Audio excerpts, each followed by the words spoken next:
Well, it's time to visit the Museum of the Oregon Territory for their display of the coming of the Birdman.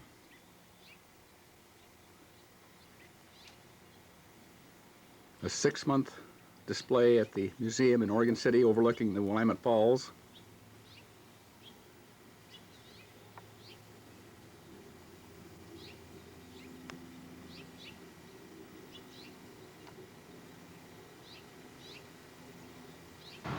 Well, here we are on Tumwater Drive in Oregon City, Oregon.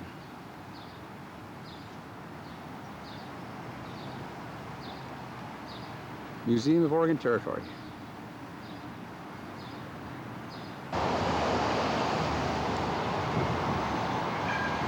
And the museum overlooks the Oregon City Falls, the Willamette Falls.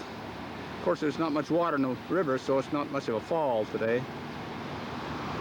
And the paper mill, just up the hill from downtown Oregon City. Okay, we bumped into Patrick Harris, who is the director of the museum. Hi, Patrick. Hi there, Dick. You're going to give us kind of a tour here, are you, inside? So good to see you here, and your participation in this museum exhibit, The Coming of the Birdman, Aviation in Oregon, is much appreciated. Well, when you called me and said it was about airplanes, I jumped at it. Let's go, sir. Let's go on inside and get you started. Here. Right. Okay, come on in. Hey, right off the bat, we got a nice mural behind Helen. This is Helen, right? Helen Bicknell, receptionist. our volunteer at the front desk, Tuesday, Wednesdays, and Thursdays during the year.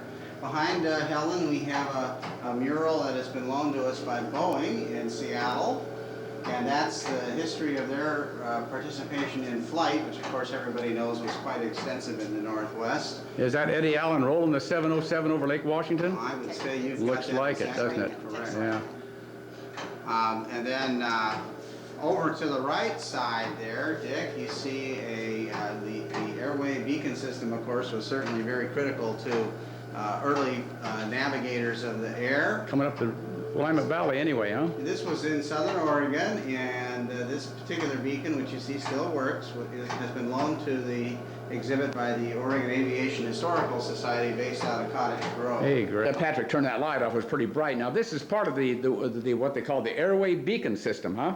Yes, sir. And it tells they were promoting the safety of nocturnal aviation on the Pacific seaboard, and so particularly put in during the late 1920s. Back during when we used to fly the beam. I used to fly the beam back even in the late 40s. I think the phrase, wasn't it by the seat of the pants? Yeah, seat of the pants or flying the beam, yeah. So what the folks are going to see, Dick, and when they come through the exhibit is a collection of original photographs and artifacts loaned to us from a whole variety of aviation sources throughout the Northwest. This particular picture that you're looking at right now is from the museum collection, and it was taken by a local photographer by the name of Ralph Eddy, and he was at an air show at the Swan Island Airport in Portland in 1931. We have quite a few originals from that. Oh, Howard, right? Howard Hughes in his plane. Howard Hughes, we have 9 actual images of Howard Hughes that you can see are framed here that are part of this exhibit, along with the original model of the Spruce Goose. Oh, yes. Tiger businessman John Knez loaned this to the Historical Society. And then we have a series of smaller vignettes and stories about interesting aviators in Oregon. This particular man that you're focusing on right now was Chester Trout. Chester Trout, a graduate of 1937 Oregon City High School, went on to the Army Air Corps and won the Distinguished Service Cross in 1942 for his fending off of 37 enemy airplanes in the South Pacific. Ooh, that sounds scary. Hey, what is this here, Patrick? A balloon basket. Well, Dick, certainly a very important part of early aviation, the lighter than air section, was the balloon flight. So what we're looking at here now, though, is the latest model Aerostar balloon basket, loaned by the Aerostar and Pacific Pete Balloons Company, which is out of Tigard, Oregon. And of course, as everybody knows, there's a number of various balloon events during the year. And some of the most dramatic early stories of these entrepreneur aviators were how they got up in they battled the elements. Right, right. And that's really where their concept of becoming a birdman came from. I don't think Fawcett used one of these when he went around the world. He had something. So, Patrick, you finally got a hold of the moon rocks. Yeah, NASA released some of their lunar samples for us, and you can see that they are samples. And also an example of meteorites here. So That's real interesting. that's, I guess, the best example of our reach as far as aviation goes out into to the moon. You turn left, go up the stairs, and we got a Cessna there. Nice picture of a Cessna. Patrick's waiting for us. I did. We're going to go into the model gallery, which of course... There's the Wyma Falls. Here's the model gallery. Come on in, Dick. Wow. This looks like Jim Walker stuff right here. Yes, sir. We have a whole bunch of material. We're going to have to go up there. It all happened in 1927.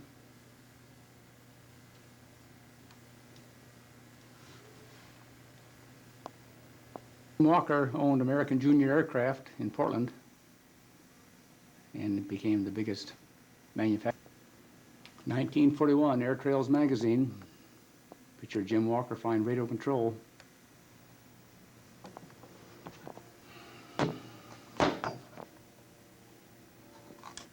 During the 1930s and 40s, Jim Walker shipped more model airplanes out of Portland than any place in the world. It was the model capital of the world. Gliders, rubber band models. Northeast 31st, just off north of Sandy Boulevard.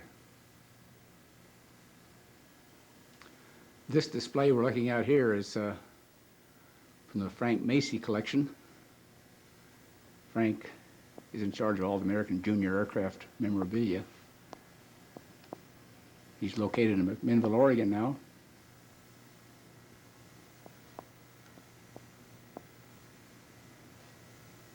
Fly U-Control at Westmoreland Park during the late 40s and early 50s.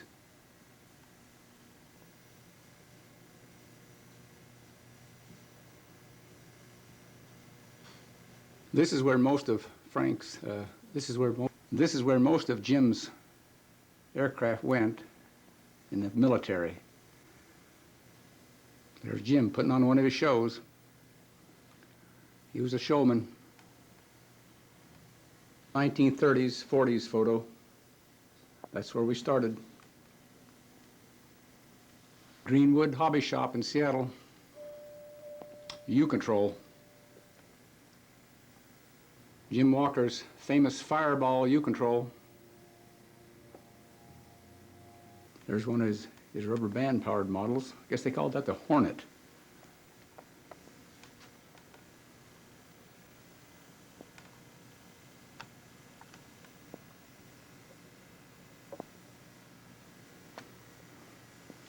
Bob Smurthwaite's aircraft. He's no longer with us. In Baker, Oregon, he was a model manufacturer also, and he worked for Jim Walker. I've actually flown that airplane. Walker used to live in Vancouver, Washington. Became a very well-known model airplane designer of World War I.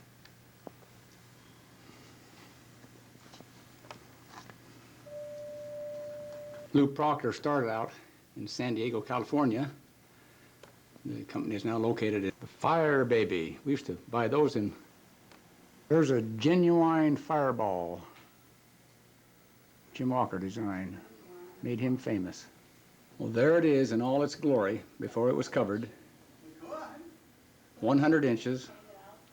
1967. Now, this is 2002, but I lost this airplane for the last time in 2001. So this is what it looks like now. This picture was taken by Bob Yorkston, an instructor at Milwaukee High. This picture was taken at Milwaukee Junior High, downtown, 1967. One of the first shots of the Portland Sky Knights Radio Control Club, taken in 1962. The club was formed by Earl Faracy. Right there, there's Earl. Since passed away. At Dale Ickes Junior High School. The picture was taken at Dale Ickes Junior High. Another picture, 1968. And there we are in 1980. We're growing a little older. 1980. official flying site, Clackamas High School. From the left, Don Anderson, Bob Gorman, Sam Bacon, and myself. Notice that sweatshirt. And there's that sweatshirt today.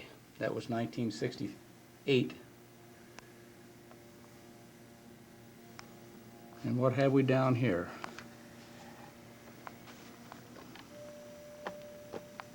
My old logbook. 1949, Division Street Airport, Luscombe, 2097 Baker. I was still in high school. Clarence Hanna was my instructor. There's Don Nelson, one of my classmates at Benson High School, 1949-50, Tech Aviation, holding a fireball. There we are, flying in Don Anderson's backyard in Pleasant Valley. There's the old Jenny up there flying by. This picture was taken at Sandpoint Naval Air Station, Seattle, at the Northwest Regionals, about 1967, by George Hickson.